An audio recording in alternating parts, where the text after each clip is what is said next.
Hello and welcome to the Working Men's College Foundation Diploma Talk and Tour.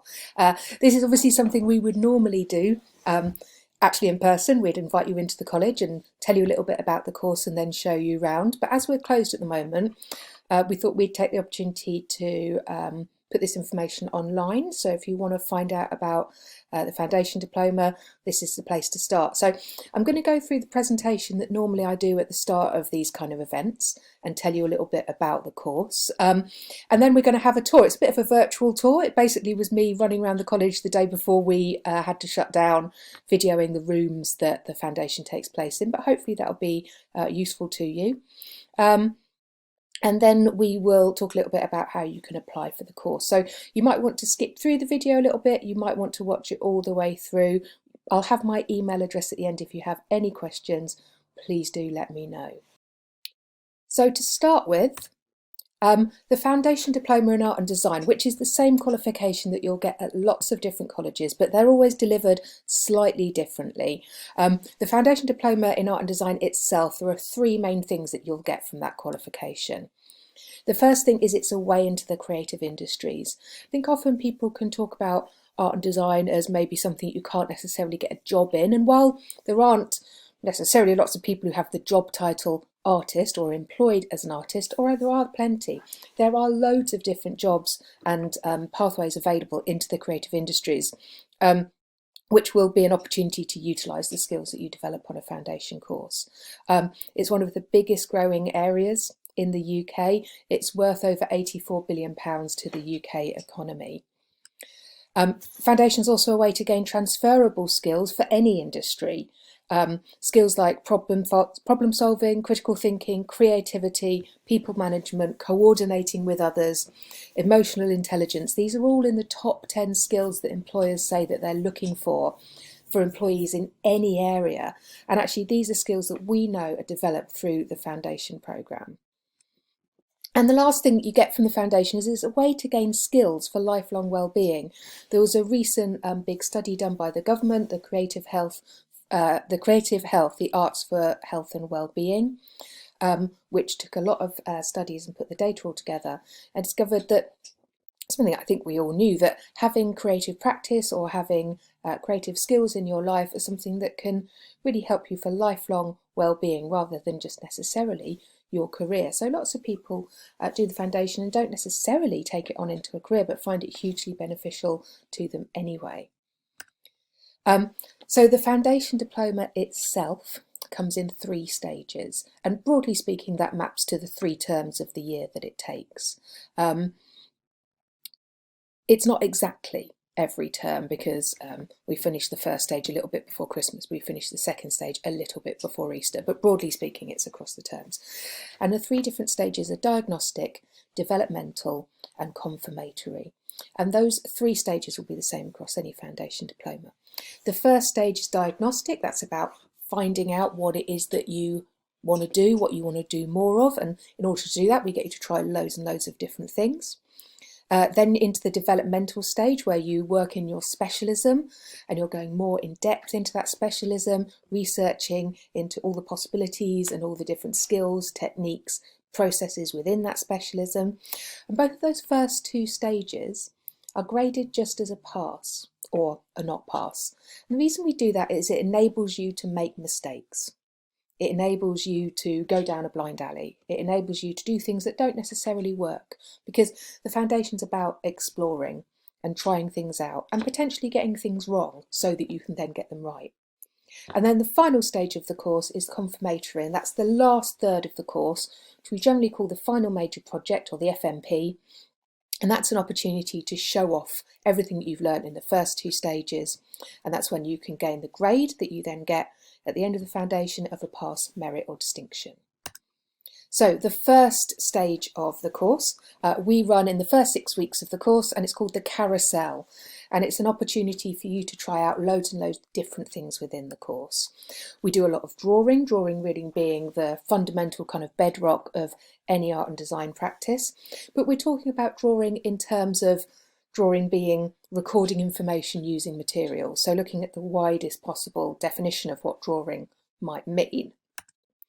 We're also looking at design. It's quite easy to forget sometimes that this is a foundation diploma in art and design. So during that first 6 weeks, we're trying different ways of working as well as different materials and techniques. We're looking at different ways of thinking, different ways of managing your work, different ways of approaching projects. And one of them is a day-long hat design project that we do, looking at the design cycle. We're developing your context, your awareness of the art world around you. Now, we don't do a great deal of trips on the course because we're only 3 days a week and you live in central London. So we ask people to go and utilise those days when they're not in college to go and do their research, to go and visit galleries. We have an amazing array of free galleries that are available to us in London, and we really guide and support our students through locating where's going to be most appropriate to visit, but really encouraging them to do that independently. And the last bit of the diagnostic carousel section of the course is to try lots and lots and lots of different processes, materials and ways of working. So you'll do some workshops in illustration, in digital media, in fine art using found materials, in ceramics, in textiles. We'll do some drawing, we'll do some painting, we'll do some sculpture. So there's an opportunity to try loads of different things and see what's going to suit you. The main important thing though is that we're going to play. Again, the opportunity of having those first 2 units just being graded as a pass or a not pass gives you the opportunity to play around, and actually play is an incredibly important creative process that we're going to take very seriously on the foundation course. We like to be serious about play. At the end of that first 6-week session of the course, we have what we call the Who Am I conference, and that's an opportunity to kind of sum up what we've done and think about what the next stage might be. It's when we think about what specialism we want to go into. We tend to get lots of different tutors coming in and talking not only about the specialisms but about their own practice. We get a lot of students who left the course in previous years coming back and talking about their pathway through the foundation and also what they've done since. We do a lot of tutorials in that week, and by the end of the week you should have chosen which specialist group you want to go on and work in for the next section of the course, for the developmental stage of the course. So we have 3 pathways on the Foundation Diploma in Art and Design at the Working Men's College, but we divide them up not necessarily by material or process, although there is an element of that because they're based in particular rooms, but more about the way that you might think if you're working in that pathway. So, for example, visual communication, which tends to be our graphic designers and illustrators, sometimes photographers, people working in film, advertising, marketing. They're people who like to have a job to do. They like to work to a brief. And we try and model kind of industry standards in terms of the timescales of briefs that we work to in visual communications. The people who want to have a task, want to have something that they can work to against a plan.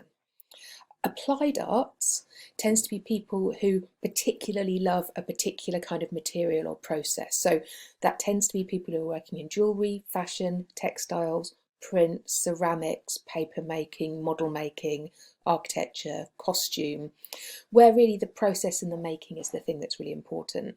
And they will either want to respond to a brief or they will use that material and that process to develop their own ideas. And then in fine art and film, which tends to be people who are working in painting, filmmaking, installation, performance, writing, that's where the idea, the message that you've got that you want to give to the audience is kind of the driving force, and you'll use whatever material is available to do that. So those are our 3 pathways. Because we're quite a small foundation course though, those pathways aren't necessarily set in stone.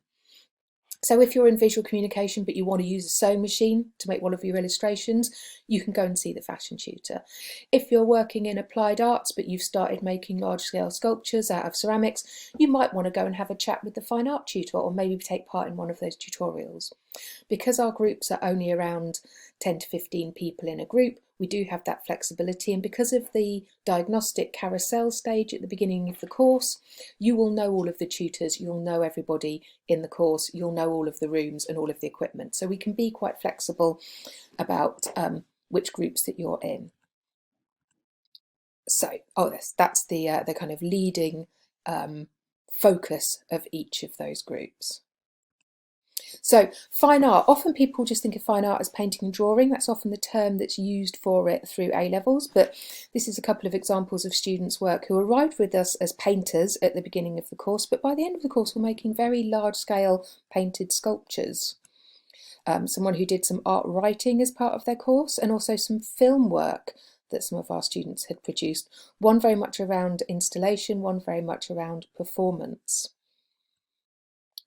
Within the fine art studio, we're able to be quite flexible about how the studio is used. This was a student who wanted to make some very large scale installation work, and she actually negotiated with the rest of the students in the room that she was able to paint the floor, and they would clear the space for her to use that, but that they would then be able to work over the top of the space when she wasn't wanting to use it. Visual communications, not necessarily just all graphics and design. We'd ensure that everything has some kind of handmade element to it that perhaps is then digitised. For example, this book cover here, which is quite a digital outcome, started off with something very handmade. This is a learner who wanted to go on to do tattoo design, and in order to be able to show off her work without actually doing tattooing as her final project, we settled on her doing a project where she was working on crockery to show her skills in creating illustrations on a non-even surface. Like I say, visual communication is not necessarily all computer-based, although it can be, as you see here. This is a really nice example of a handmade text that was made, if I remember rightly, using baby powder and nail varnish. And this is one that was done with hundreds of thousands. Applied arts can be really broad. We've got some costume designs, but also some fashion designs, some printmaking. If we have enough people who are making fashion outcomes, we will do a fashion show at the end of the year. Textile design, model making, architecture, all falling within applied arts, as well as ceramics, jewellery, weaving, really anything that is materials focused. So during the developmental stage, as well as working in your pathways, we also have a programme of tutorials, of work experience. We have some live briefs that are set by local companies.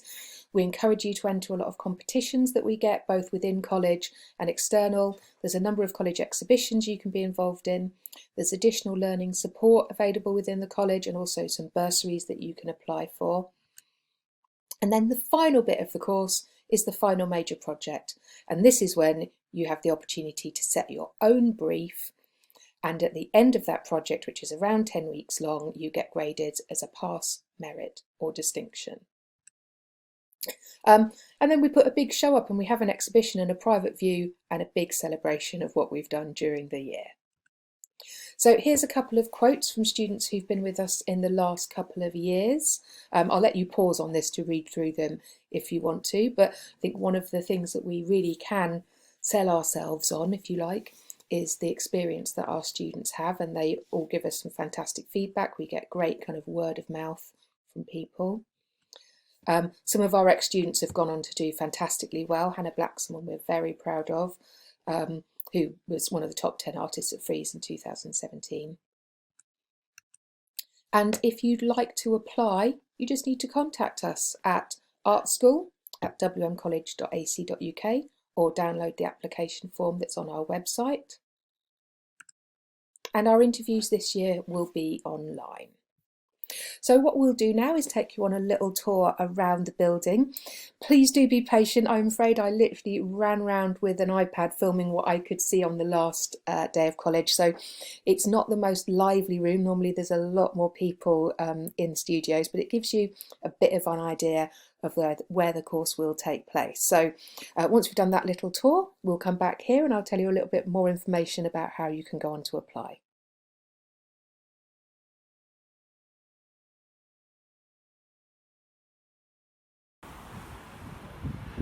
Okay, so as it looks like we're going to be closing down today for a little while, just thought I'd do a tour of the foundation course at the Working Men's College. So this is our front entrance, and let's go and have a look round. So it's just up the steps here into our historic building near Mornington Crescent, and we come into the entrance, into reception, and we will come and say hello to some of the artwork in here, and hello to our reception staff. Give us a wave. So this is the way into the college, and we come down the main corridor. We'll take a little tour round into the cafe area, where we always have lots of examples of students' work up. If you want to take a look at some more examples, you can have a look at our gallery online, that's the address, but this is work from our studio show this year. We run a lot of courses here at the college as well as the foundation course. So these are from the studio classes, that's from classes that are for students that have done our non-accredited courses for a number of years and have got a lot of experience to sort of work a little bit more independently. Normally this cafe space is much full of people, but we're quite quiet today.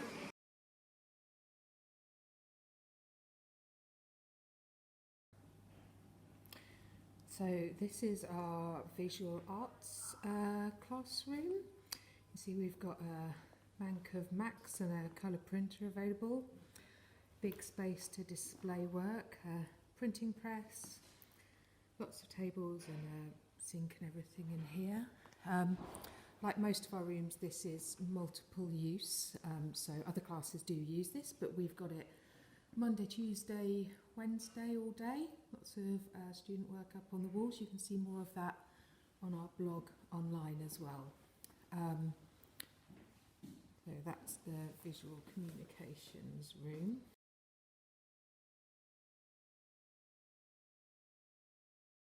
And then we're coming down to level 6 on the other side of the building. I think while we're here, we'll just take a little look into our historic library. Building was built in, about 120 years ago, and this library was purpose-built as a library at the time. You can see there's more computers available to work at in here when you're not in the studio. And our fantastic library staff, give us a wave. Sue, hello. Hello. And we've got fantastic range of art books available for you to borrow and look at. Also a lot of journals that come in that you can look at each month. So this is our library space. And that's just next door to the fine art room. So we're going to go and have a little look around there now.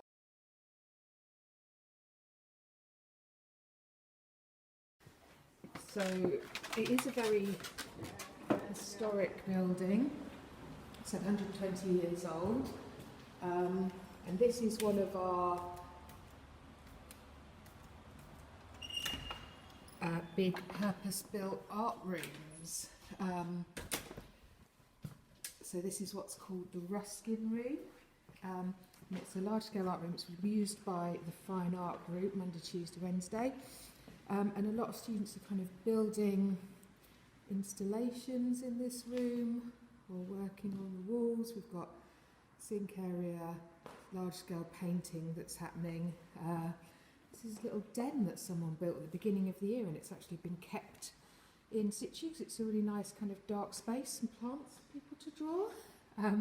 Some little sculptures happening. We've got these specific kind of built-in installation spaces that are full of junk at the moment, but can be used to build installations in.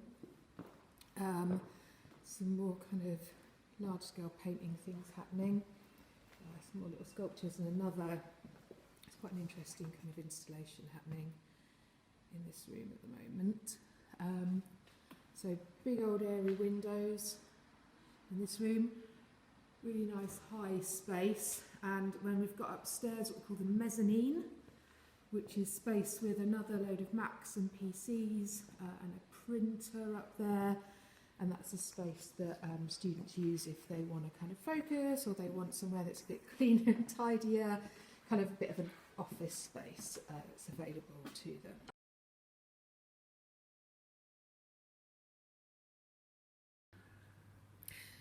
And this is our applied arts room. This is where the applied arts group works. You see there's a Mac set up in here. We've also got a heat press, which is a great bit of kit that we use. Lots of sewing machines, lots of blocks and figures to use. Really nice big working tables that are moved around. Nice big working space again. Great space, really nice and airy. So yeah, this is the applied arts room.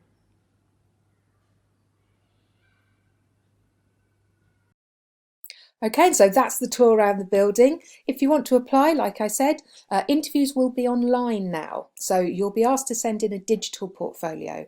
A PowerPoint of images or a set of JPEGs is absolutely fine. You can just take photos of a physical portfolio if you have one and some sketchbook pages, or get together what images you have of your work that you've done so far. Please don't worry if stuff's stuck at school, you can't get hold of it, just send us what you can get. And then we'll set a time, probably about 30 minutes, to have a chat via Skype or Hangouts or Zoom or Teams or whatever works for you. We'll have a chat. I normally do them on Thursday afternoons, but if you can't do that, we can find another time. And so in the meantime, if you have any questions or you want to send your application in, you just send it to artschool, ARTSSCHOOL, @wmcollege.ac.uk. You can check out our website for some more information about the course, and the link is there. And also on that page is a link to our blog of learner work. If you follow this link, it takes you to the foundation, and you can see that we have a lot of example photos of the sort of things that Foundation have been getting up to. I just kind of run around the studios every couple of weeks and take some pictures of what's being done. So have a scroll through that and see the kind of work that we're doing. Once we've done the application, we've done interviews, we will be inviting you to see our end of year show, which this year is most likely going to be digital, but I think is a really good way to get an idea of the sort of work that we're doing. And yeah, we look forward to receiving your applications and having a chat. If you have any questions, please do just contact me at this address. Thanks very much. Bye bye.